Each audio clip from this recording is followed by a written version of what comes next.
Think you know everything about Morgan Freeman's iconic principle? From on-set scandals and bizarre payment disputes to spelling errors that made it to the big screen, the story behind this inspirational 1989 drama is far stranger than the strict disciplinarian principle it portrays. Fact 1. The real Joe Clark was paid only $15,000 while Mike Tyson got $150,000.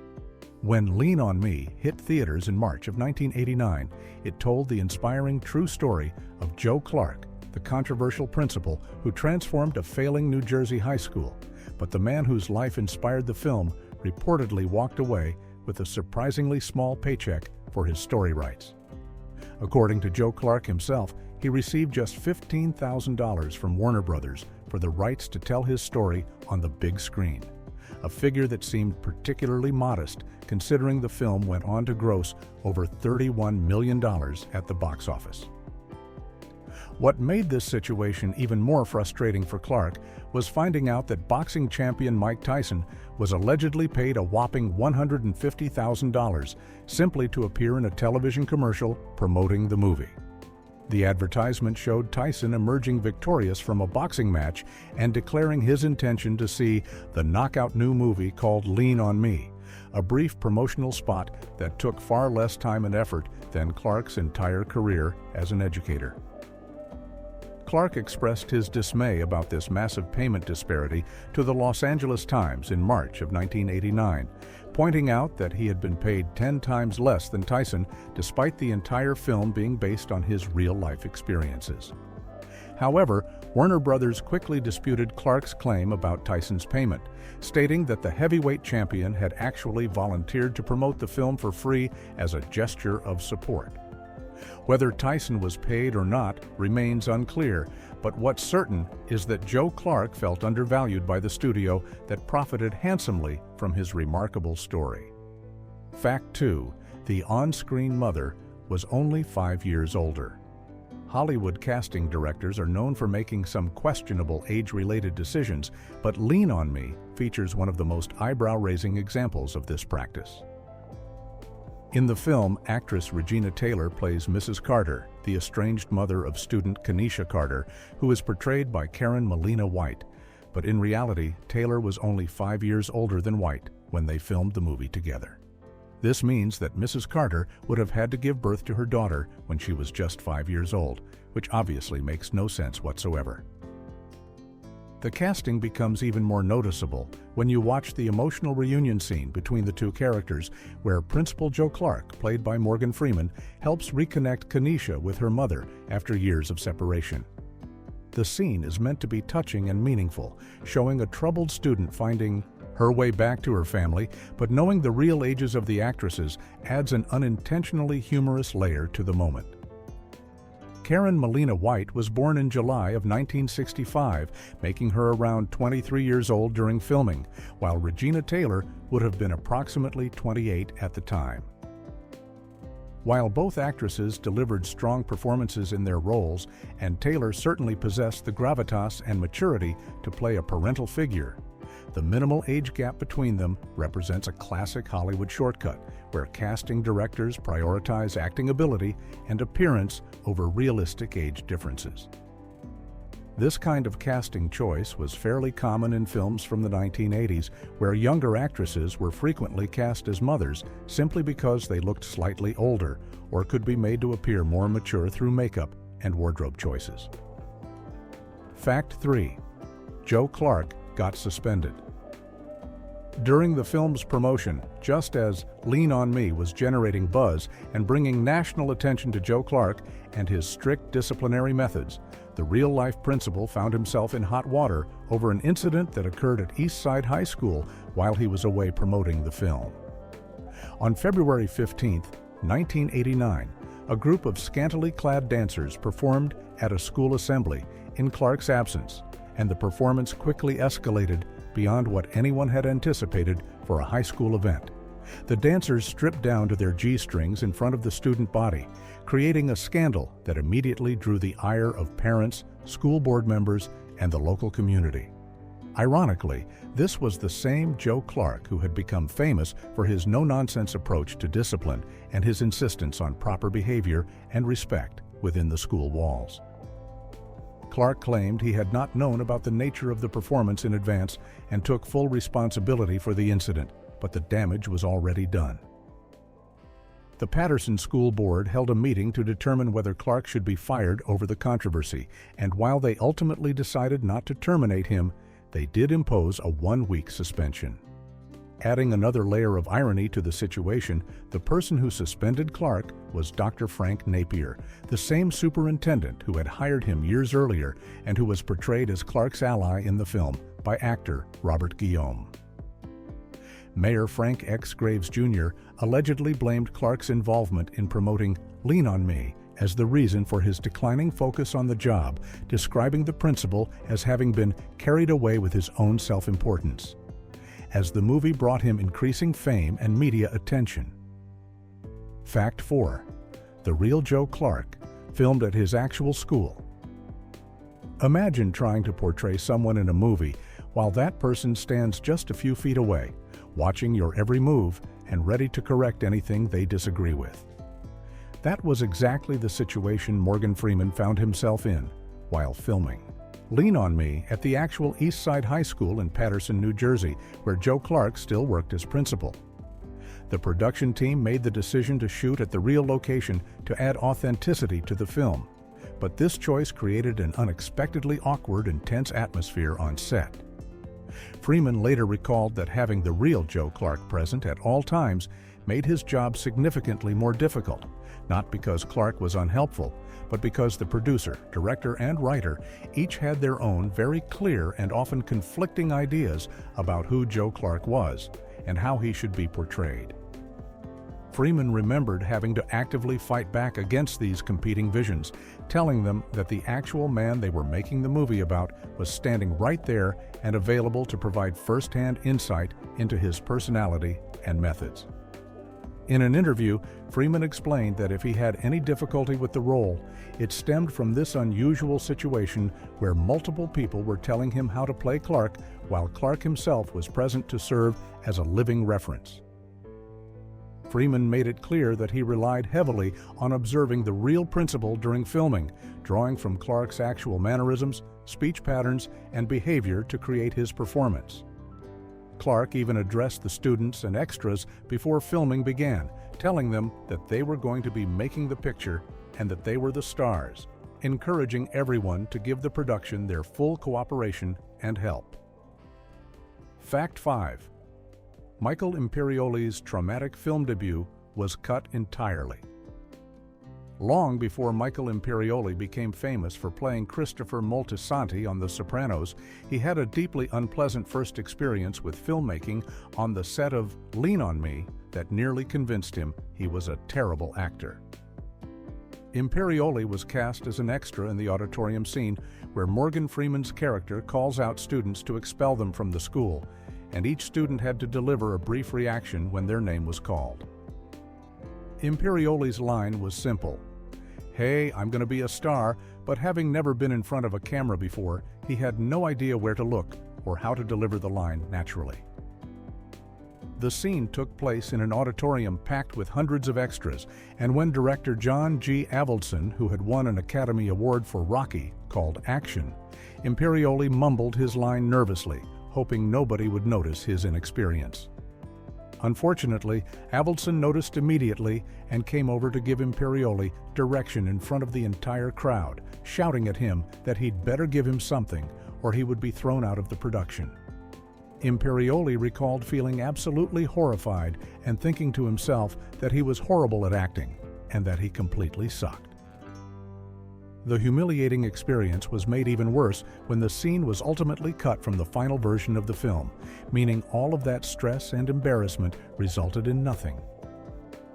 A year later, Imperioli got cast in Goodfellas and had the complete opposite experience working with director Martin Scorsese, who came to his trailer personally and made him feel comfortable and supported, showing him what a positive filmmaking environment could actually be like. Fact 6. The film features an embarrassing spelling error. For a movie that centers entirely around improving educational standards and helping students pass a crucial standardized test, Lean on Me contains one of the most ironic and embarrassing mistakes that could possibly appear on screen. During scenes where students are preparing for the all-important state assessment that will determine whether Eastside High School remains under local control or gets taken over by the state government, the practice exam booklets are shown multiple times in close-up shots, and eagle-eyed viewers noticed something was very wrong with the text printed on the cover. The booklets clearly read New Jersey Minimum Basic Skills Tests, with the word minimum missing its second letter I, turning it into minimum instead. This spelling error appears on what is supposed to be an official state testing document, the very kind of material that would be carefully reviewed and proofread multiple times before being printed and distributed to schools across New Jersey. The mistake becomes even more cringeworthy when you consider that the entire plot revolves around Principal Joe Clark's desperate efforts to raise the academic performance of his students and prove that they can meet minimum basic skills requirements. Viewers on the Internet Movie Database pointed out this error, noting that a spelling mistake on a standardized test booklet was probably the last place the school board or the film's producers would want such an obvious error to appear. The props department somehow missed this glaring typo during production, and apparently nobody in the editing room caught it either before the film was released to theaters, allowing the misspelled booklet to remain visible in the finished movie for audiences to discover decades later. Fact 7. The mayor who opposed. Clark actually supported him. Hollywood often takes creative liberties with true stories to make them more dramatic, and Lean on Me is no exception when it comes to how it portrayed the relationship between Joe Clark and Paterson's mayor. In the film, Mayor Botman, played by actor Alan North, is depicted as one of Clark's primary antagonists who conspires with angry parent Leanna Barrett to set a trap for the principal and ultimately have him removed from his position at Eastside High School. The movie shows the mayor as someone who actively works against Clark's efforts and questions his methods at every turn, creating a clear conflict between the two men. However, the real-life mayor at the time, Frank X. Graves Jr., was actually one of the first people to rally behind Joe Clark and support his controversial approach to reforming the troubled school. When asked about this significant departure from reality, Joe Clark himself acknowledged the inaccuracy and explained that some of his greatest supporters were white, directly contradicting the film's portrayal of a white mayor working to undermine him. Clark told the Arsenio Hall show in 1989 that Paterson's mayor was much more supportive than the movie suggested, and he characterized the film as being 95% accurate overall, while admitting that certain elements had been changed for dramatic effect. Clark seemed willing to accept these alterations because he believed in the honesty and integrity of producer Norman Twain and had developed a good rapport with both the writer and director. He also mentioned that he had requested no sex and no swearing in the film because he didn't talk that way in real life, but the filmmakers included those elements anyway. Fact 8.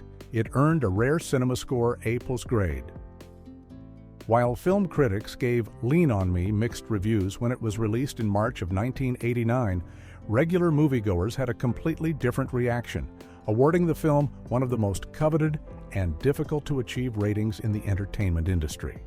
CinemaScore, a market research firm that surveys audiences on opening night to gauge their immediate reactions, gave Lean on Me the extremely rare grade of A+, placing it in an exclusive category of films that have truly resonated with viewers on an emotional level.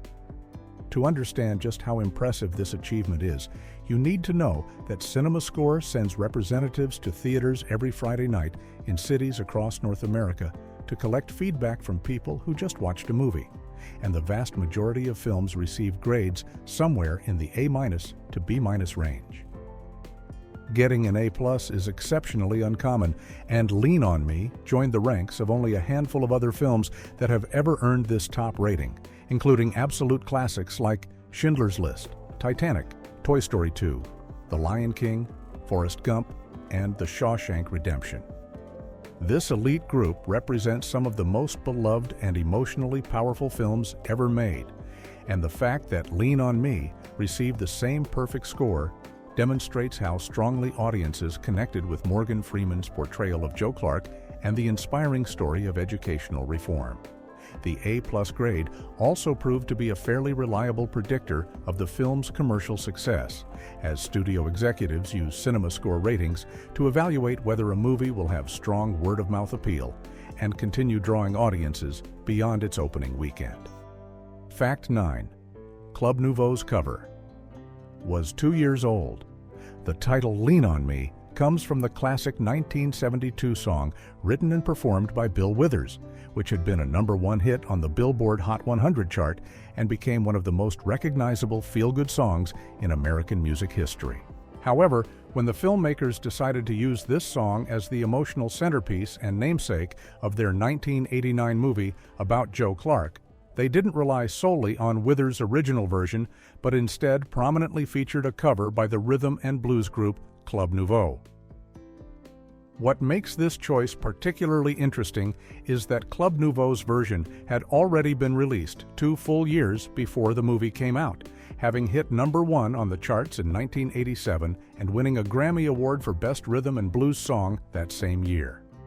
The group's cover transformed the original into a more contemporary sound with electronic beats, heavily processed backing vocals, and a mid-tempo groove that appealed to late 1980s audiences, and the nearly 6-minute-long track had already become a massive hit on both pop and dance charts by the time Lean on Me, the movie, began production.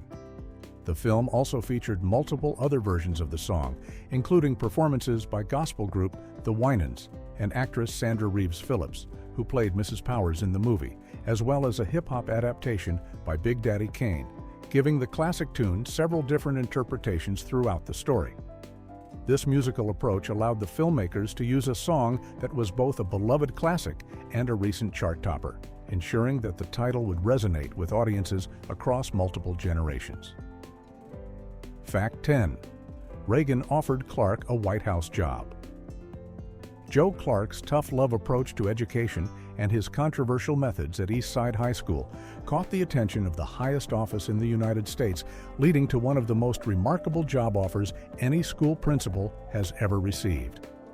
In 1988, President Ronald Reagan, who was known for his conservative stance on education and discipline, became so impressed by the expeditious changes that Clark had brought to the troubled school that he offered the principal a prestigious position as a White House policy advisor. This wasn't just a symbolic gesture or a casual suggestion, but a genuine offer for Clark to leave his job in Paterson, New Jersey, and join the Reagan administration in Washington to help shape national education policy. The invitation came at the height of Clark's national fame after he had been featured on the cover of Time magazine holding his signature baseball bat, appeared on programs like 60 Minutes and the Arsenio Hall Show, and become a household name as the bullhorn-wielding principal who wasn't afraid to expel 300 students in a single day.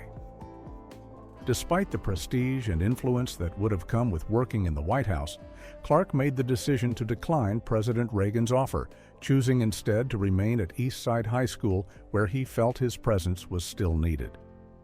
According to his family's statements, Clark's dedication to his students and his community led him to turn down this prestigious honor, demonstrating that his commitment to the young people of Paterson was more important to him than political power or national recognition, a choice that reinforced the image of Clark as someone who genuinely cared about transforming the lives of inner-city students. Fact 11. Real students and teachers appeared as extras. When the production team decided to film Lean on Me at the actual East Side High School in Paterson, New Jersey, they made another choice that significantly enhanced the authenticity of the movie by casting many real students and teachers from the school as extras in various scenes throughout the film. This decision meant that the crowded hallways, packed auditoriums, and bustling classrooms featured a mix of professional actors and actual members of the East Side High community, creating a genuine atmosphere that would have been difficult to replicate with hired extras alone.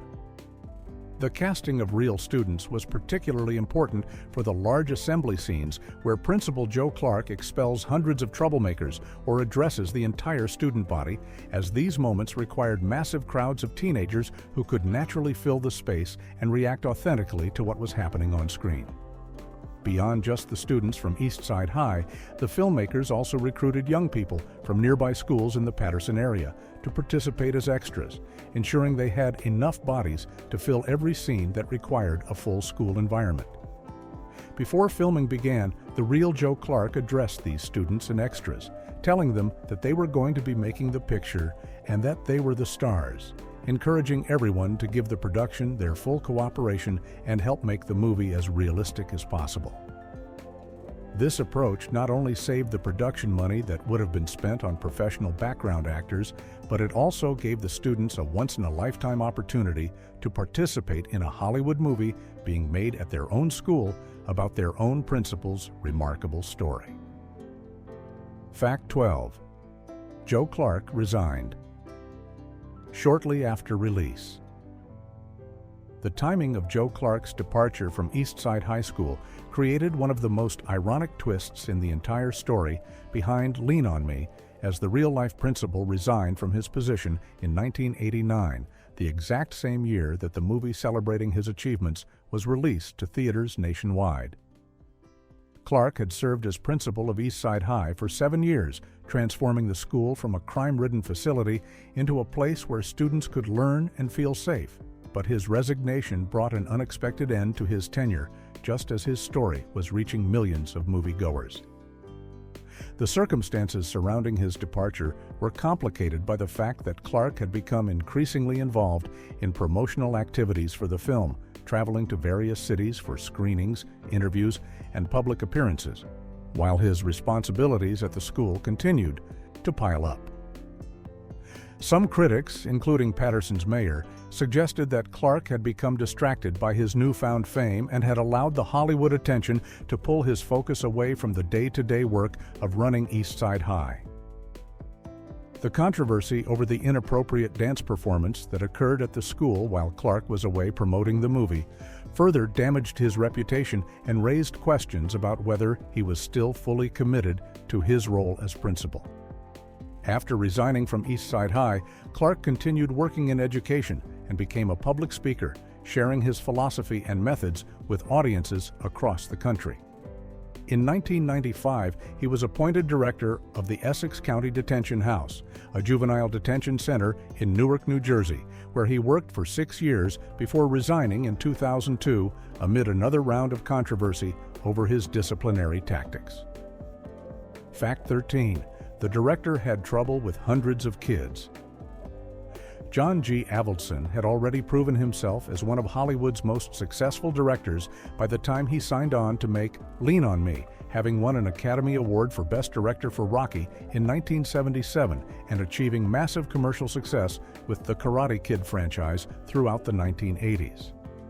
However, directing a film set in a crowded high school with hundreds of teenage extras presented challenges that tested even this experienced filmmaker's patience and temperament.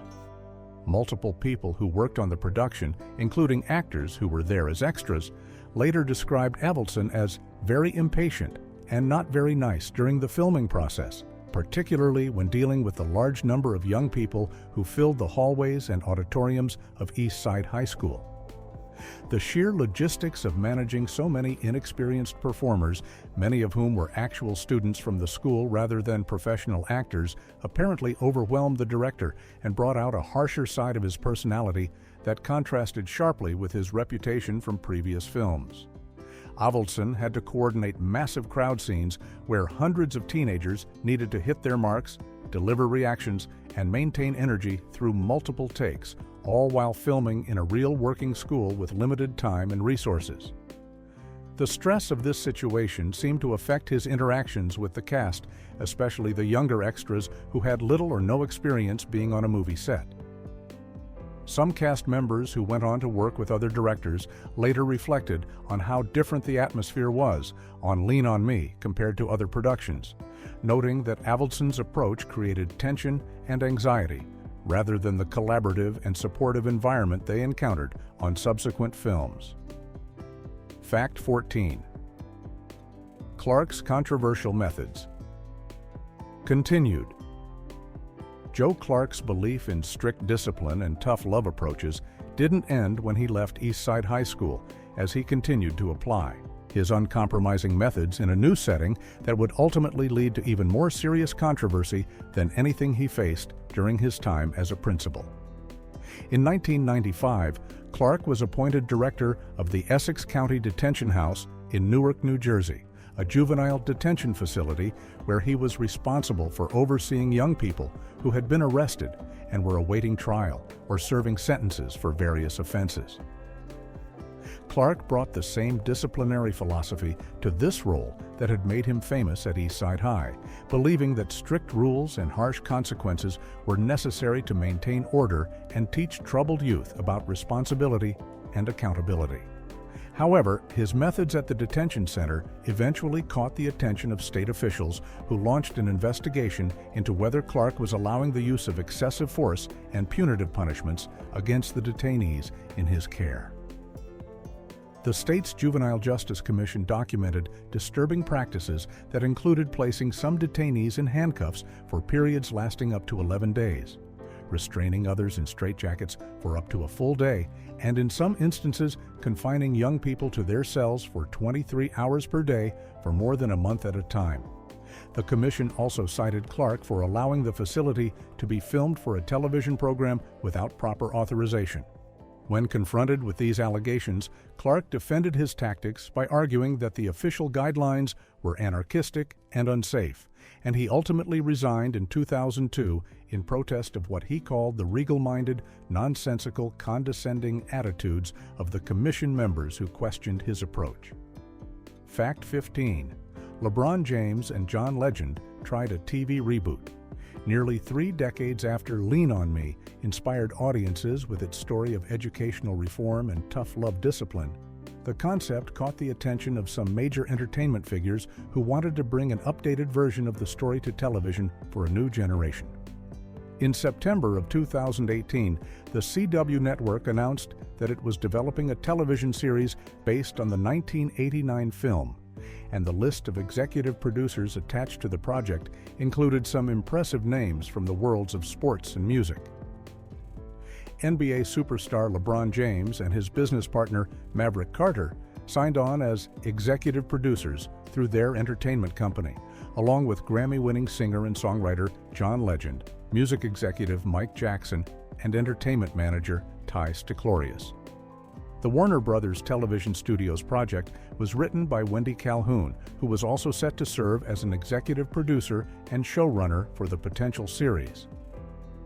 Rather than simply retelling Joe Clark's story in a serialized format, the creative team decided to reimagine the concept with significant changes, centering the show around a spirited young black female teacher named Amory Baldwin, who scores the principal job at a public high school in Akron, Ohio, which happens to be LeBron James's hometown.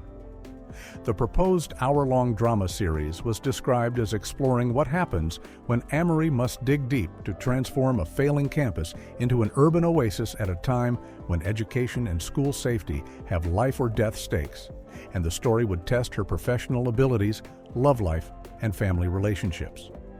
Despite the star power behind the project and the compelling premise, the series never made it past the development stage and was never picked up to air on the CW.